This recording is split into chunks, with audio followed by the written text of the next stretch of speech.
Ha! Yes, there you go, man. Shane Wright going out there and saying he would not mind the Montreal Canadiens as a draft destination. And obviously, I'm kind of joking, I'm saying that tongue-in-cheek, but this video is going to go over one of the underage players for Team Canada at the World Juniors this season who has all the hype in the world behind his name.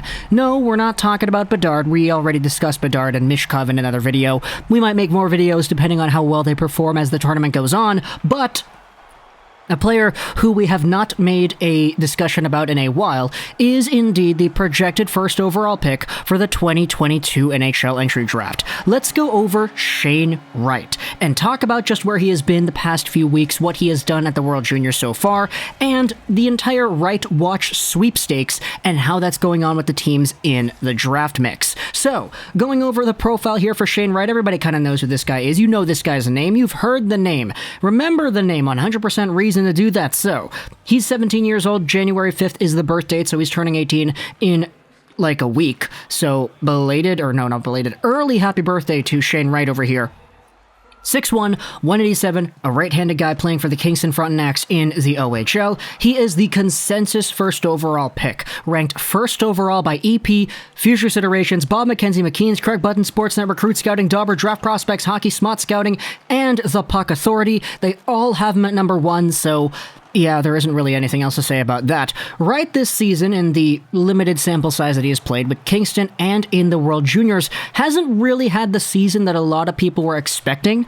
Like, he is the first overall projected guy, and a lot of people definitely do acknowledge the talent that he does possess, but I would be lying if I said that this year Shane Wright has shown off why. You know, like, what about his game undisputably makes him the first overall guy? The fact is, even though he's producing pretty alright with 30 points in 22 games, when you watch Kingston this season, you take a look at some of the other guys that are doing well in this team. Obviously, Martin Chromiak is over there. A lot of Kingston fans are talking about him.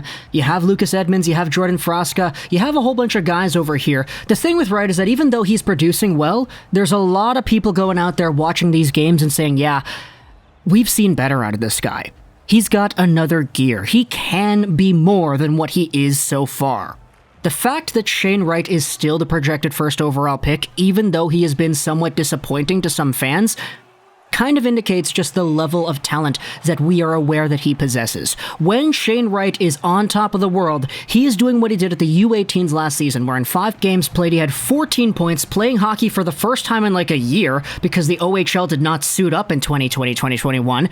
He was out there as an underage player, still dominating the tournament, scoring goals like crazy. He put his wrist shot on display in the limited amount of time he had. He didn't play all the games. You gotta remember that. He was actually out for a little bit of the tournament. And he still went out there and proved to everybody why he was the projected first overall pick for a draft that wouldn't even take place for the next year when that tournament was going on. He's strong on his feet, he's really skilled, he's got a super deadly wrist shot, one of the better ones that we have seen in the NHL and the entry drafts the past few seasons. If everybody's going to go out there and start making comparables, the one that you're not going to see too seldom is that Austin Matthews comparable, because Matthews, obviously his wrist shot, his goal scoring ability is so above and beyond everybody else. Shane Wright is kind of in that same sort of category too. Not gonna go out there and say definitively Wright is the next Matthews, but if you want yourselves a stylistic comparison, look no further than number 34 himself. When it comes to Shane Wright and the way that he has produced at the World Juniors so far, in 1 game played he has had 0 points, and that doesn't really matter. I don't really care about a 17-year-old going to a tournament for under 20-year-olds and not really producing all too much. It's only been 1 game, and the World Juniors are usually dominated by 19, 20-year-olds anyway, so this is fine. In fact, we're making this video not because of any of the production that he has had, but because of just the watch in general, the Wright watch that we're going to say here. Shane Wright was interviewed by the media earlier this week, and they asked him about the projected NHL draft and how he is supposed to be one of the top guys, and how everybody is super excited to see if their favorite hockey team will land this player. They asked Shane Wright about the Montreal Canadiens, because there was actually a HABS fan that had a HABS jersey with Shane Wright's number and Wright written on the back. And then that fan went up to Shane Wright and showed him the jersey. He smiled, and that moment was actually caught on camera. Somebody took a picture of that. And so they asked Shane Wright, yeah, what did you think about that? Were you okay with that? Would you be fine going to Montreal? And then he's like, yeah, I wouldn't mind. Obviously, it's an unbelievable city to play in, this and that, it's all the cliche stuff that we hear, but if you're a Montreal Canadiens fan going out there looking for hope this season, hey, Shane Wright went out there and said he wouldn't mind playing for the Habs. And the Montreal Canadiens right now are not actually the first overall team when it comes to the NHL's points percentage race for Shane Wright. Let's talk about the bottom 5 teams in the league and just go over where they are, what a player like Wright could be in these organizations, and just how it could project into the long-term future. The worst team in the league in terms of points percentage right now is the Arizona Coyotes. 2.41 is their points percentage, or excuse me, 0.241. They have 14 points in 29 games played. They suck this year, dude. Although, to be fair, that's almost by design. The Arizona Coyotes have gone full rebuild this season, acquiring all of the bad contracts in the league in order to also receive draft picks. They're making these guys perform. They're giving these guys a stage and saying, hey, Shane Gostisbehere, Phil Kessel, Jacob Chychrun, we got these guys that are doing pretty well. You want them, other NHL teams? Just give us a few draft picks and they can be yours. Arizona is ultimate tanking right now. They are tanking probably in the only way possible, because I don't really think any of these other teams that are bad are intentionally being bad, like Montreal being here as the second worst team in the league right now, 274 points percentage, 17 points, 31 games played. If you asked anybody in Montreal, hey, would you want to be second last next year? I don't really know too many Habs fans that would say, yeah, because we made it to the finals. I definitely want to be that bad next year. Arizona, it's okay, you could definitely tell this is what they were aiming for. So I think they're really the only team that's actually tanking in this situation. But Montreal over here, yeah, their fans are so passionate that I'm not surprised that with them being so low in the standings, a fan went out there and made a custom Wright jersey and showed it off to the guy at the World Junior site.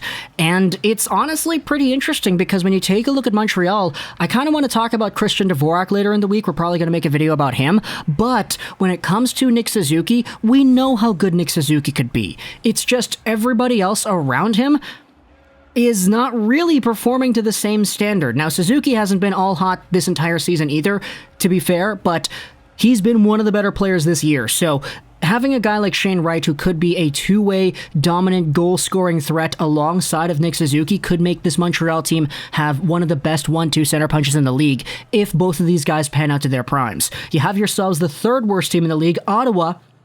They have 20 points in 28 games played.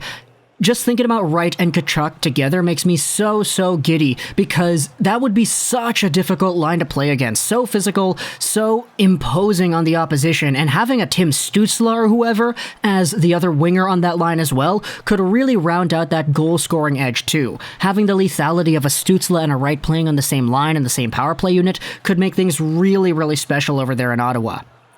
Now, for Seattle, this is a really interesting team too. They have 23 points, 30 games played. They're fourth last in the league. Their best prospect right now, Manny Baniers, he's a guy I really like. He is a two-way monster who does very good things offensively too. You hear two-way, there's somewhat of a connotation that might say, okay, because he's two-way, it means he doesn't score any points. No, for Manny Baniers, he is just so smart off the puck that anytime this guy doesn't have the puck in his possession, he is always doing a very small thing to make the game progress forward for his own team.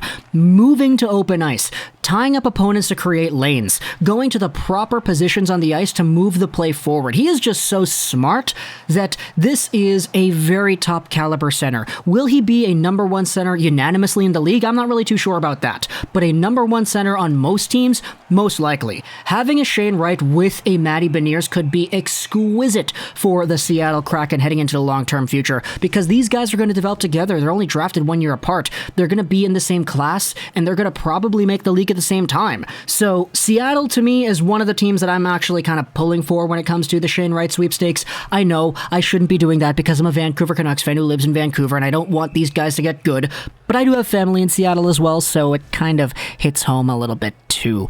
Oh boy, it's going to be very awkward at family gatherings. Next up, though, the teams that I wanted to talk about as well, the fifth team, Buffalo and New Jersey, are tied with a .417 points percentage, 25 points, 30 games played. I'll say this right here for New Jersey, you guys can screw the F off. Nico Hischier, Jack Hughes, get out of here. For Buffalo, I mean, you guys lost out on Jack Eichel. You guys have Cousins now. You guys have Krebs. Very good players. I really like what they can do. Jack Quinn has been good, even though he has been diagnosed with mono, so he hasn't played for a while. But a Shane Wright type of player going over to Buffalo, I mean, it wouldn't be the first time a franchise center makes his way over.